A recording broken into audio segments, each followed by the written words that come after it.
Нәжім сүресі. Рахман. Әрі аса рахымды Алланың атымен бастаймын. Ағып бара жатқан жұлдызға серт. Жолдастарың Мұхаммед адасқан да жоқ. Азғындап тура жолдан тайған да жоқ. Ол ешқашан өз әуейлігіне, нәпсі қалауына қарай сөйлемейді. Ол, яғни оның айтқандарының бәрі уахи ғана.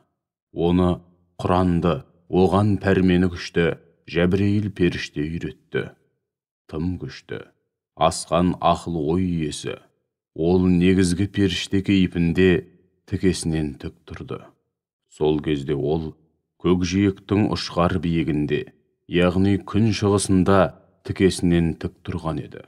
Содан кейін жақындап келіп, төмен қарай құлдилай бастады. Жақындап келгені соншалық, екі арада қатар қойылған қос садақтың арасындай ғана аралық қалды.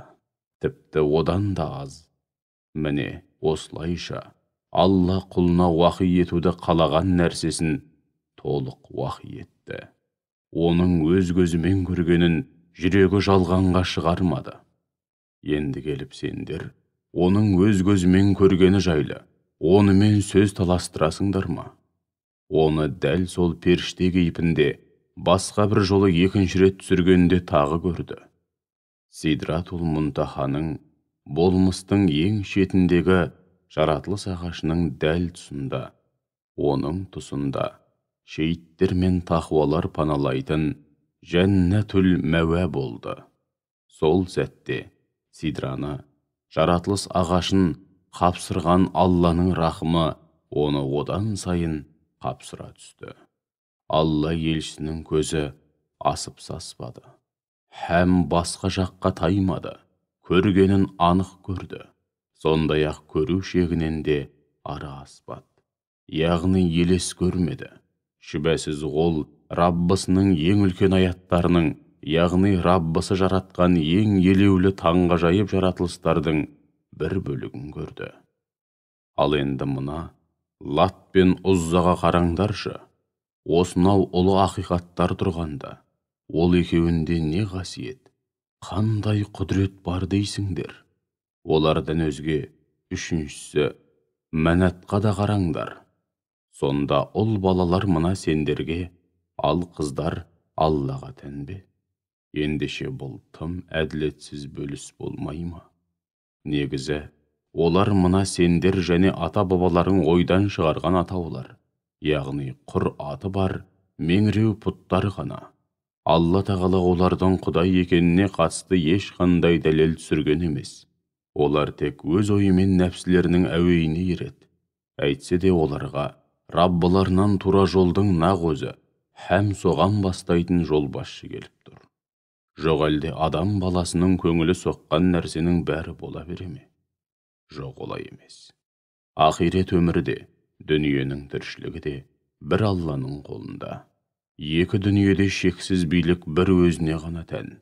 Аспан әлемінде қаншама періште бар.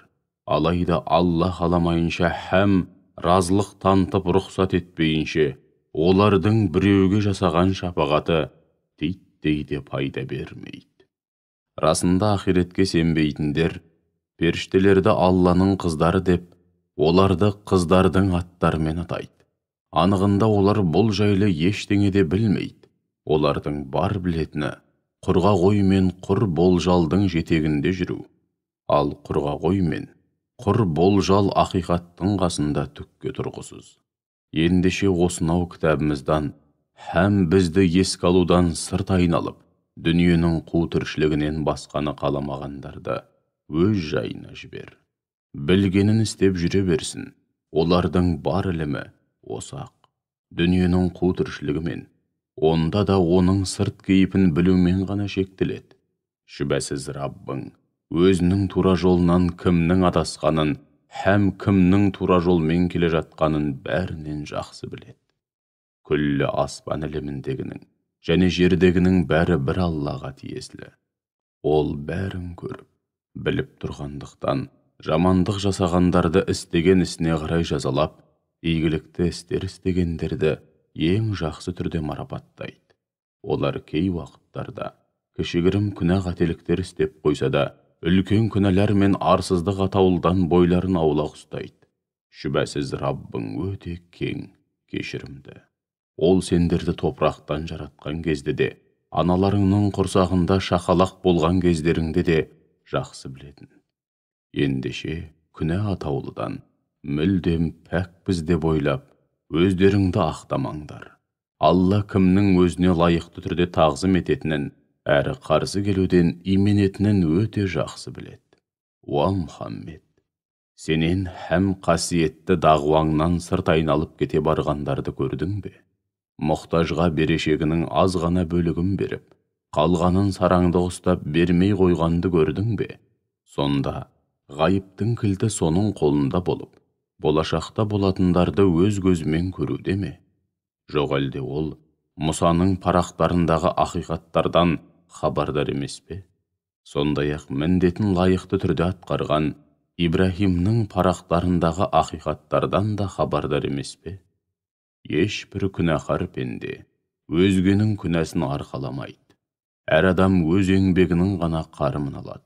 Оның еңбегінің жемісі алдағы уақытта міндетті түрде көрінетін әрі лайықты түрде бағаланатын болады. Содан кейін оған еңбегіңнің қарымы толық қайтарылады. Шүбәсіз ақырғы аялдама Раббыңның құзыры. Күлдіретін де, жылататын да өзі. Кеудедегі жанды алып, өлтіретін де, жан бітіріп өмір сыйлайтын да өзі. Еркек пен ұрғашыны жұп қылып жаратқан да бір өзі. Ана жатырына атқыған бірнеше тамшы сұйықтықтан екінші рет өлгеннен кейін қайта жарату да бір өзіне тән. Қалағанына қанағат етерлік қана нәпақа нәсіп ететін де бір өзі. Мүшріктер табынатын Шиғра жұлдызының Раббасы да бір өзі. Бұрынғы ат қауымын жойған да бір өзі. Бірде-бірін қалдырмай Сәмуд халқын жойған да, олардан бұрын Нұхтың қауымын жойған да бір өзі. Өйткені олар ат пен Сәмудтан асқан озбыр әрі азғын қауым еді. Сондай-ақ асты үстіне келтірілген шаһар халқы Лут қауымын жойған да бір өзі. Оларды қандай бәле, қандай алапат азап баспады десеңші. Ей адам баласы, енді Раббыңның қай нығметіне шәк келтіріп, қай нығметін жоққа шығармақсың. Бұл пайғамбар да өзінен бұрынғы ескертуші пайғамбарлар секілді бір ескертуші. Жақындайтын қиямет тым жақын. Оның көкірекке салатын үреймен адам айтқысыз қасіретінен Алладан басқа ешкім арылта алмайды. Сонда сендер өздеріңді мәңгілік бақытқа шығаратын осынау сөзге таңданасыңдар ма? Қиянаттарың мен күнәларың үшін жылаудың орнына үнемі күлесіңдер, еш жыламайсыңдар. Ойнап күліп, сауық сайран құрып, ғапылдыққа салынасыңдар.